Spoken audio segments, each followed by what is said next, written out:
கொஞ்சம் பார்த்து விடு, கொஞ்சம் பேசிவிடு என்று என் விழிகள் ஐயோ என திட்ட.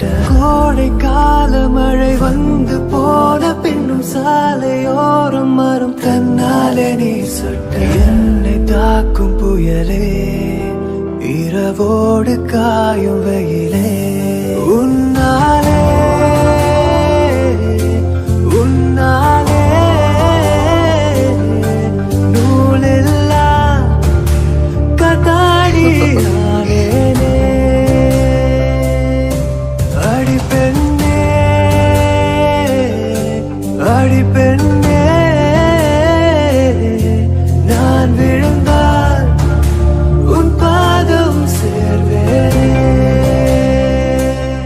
உன் விழிகளிலே